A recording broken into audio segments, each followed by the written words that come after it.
So I thought I'd make a video about wrists.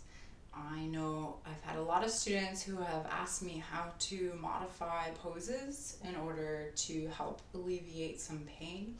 I know I have an old wrist injury in my right hand, so sometimes you'll see me use one of these modifications in class. So we'll do modifications, and also I'll show you some stretches as well to help relieve some of the discomfort. So one option for modifications is to use a blanket or a towel. Sometimes you can find there's a wedge out there that you can use instead. I don't know where to find them, but the blanket does the trick. So when we use the blanket, when we bring our hands to the earth, we want to make sure that our fingers come off the edge of the blanket. So what this does is it shifts the weight forward more into the fingers and a little bit off of the wrists. So you can come into tabletop using this method.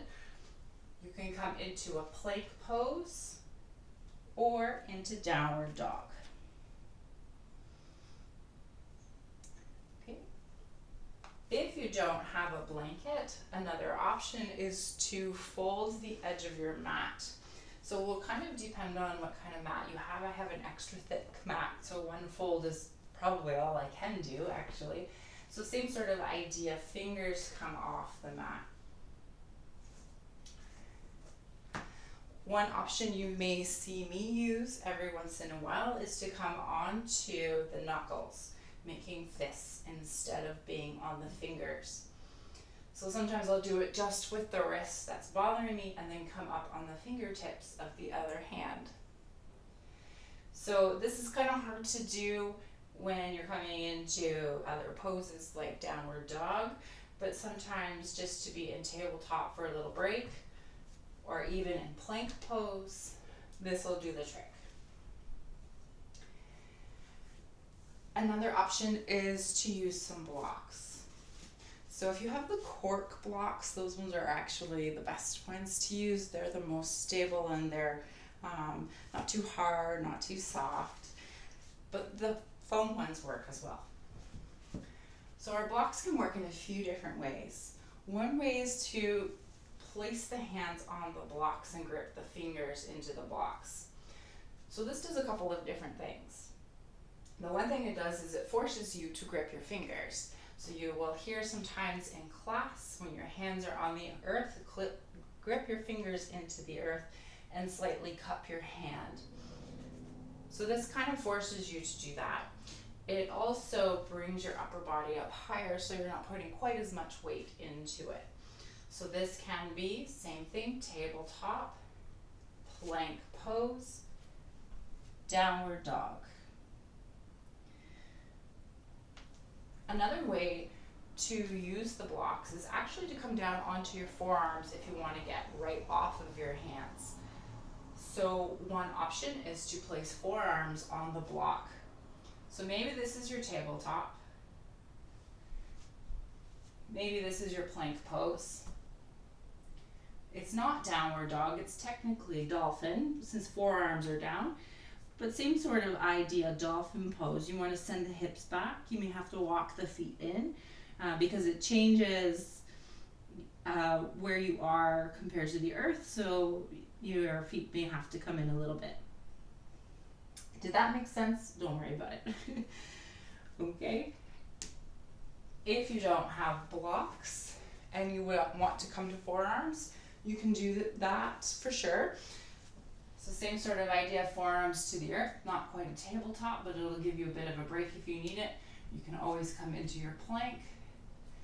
You can always come into downward dog or dolphin in this case. We want our hands on the earth for that one. Okay, so a few stretches here. First one we'll do is a figure eight. So we'll clasp the hands together and create kind of a figure eight shape. So this just kind of warms up the wrists a little bit. And then you make a figure eight in the opposite direction. I have a hard time figuring that one out.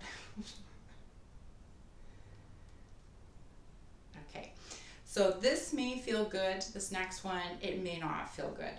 So fingers are clasped together, palms come out.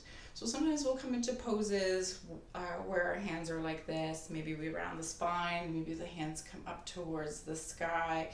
If it doesn't feel good, know that you can always turn your palms towards you. Okay, so option here for a stretch in the wrists. Another one is to point the fingers down on one hand. Use the other hand to gently pull the fingers back, feeling a bit of a stretch along the top of the wrist. And then you can do that the opposite direction as well. Fingers point up, gently pull the fingers back, feeling a stretch along the bottom of the wrist. You can do this on the earth as well. So from tabletop, pointing the fingers back behind you. And if you lean forward a little bit, you won't feel as much of a stretch. If you start to lean back, you'll start to feel more of a stretch here along the inside of the wrist into the forearm. So same thing going the other direction. Tops of the hands come down, fingers point towards you. And then slowly starting to shift back, only going as far as you feel comfortable. So while we're here, one more modification I kind of forgot about. So reverse table. This is one that kind of bothers some wrists as well. So normally in a reverse table or a reverse plank, we bring the fingers forward and hands come nice and close to you. If they come too far back, you're gonna feel a big stretch in the wrists and a big stretch in the shoulders, and it may not be a good stretch either. So hands are nice and close, fingertips point forward. We lift the hips, push the feet into the earth. So that sometimes hurts. You have the option of turning your hands so that the fingers point sideways. Push the feet into the earth, lift the hips. You can always try with the fingers pointed back, but I find it's more pressure on my wrist, but you might be built different, so just play around with it. Okay, so one more stretch here for the wrists. So thumbs go inside your hands, clasping the thumbs. We're going to point our knuckles down towards the earth. So you may feel a stretch here along the top or this inside of the wrist. Okay, this can also be done by pointing the knuckles out towards the sides if your palms are facing down.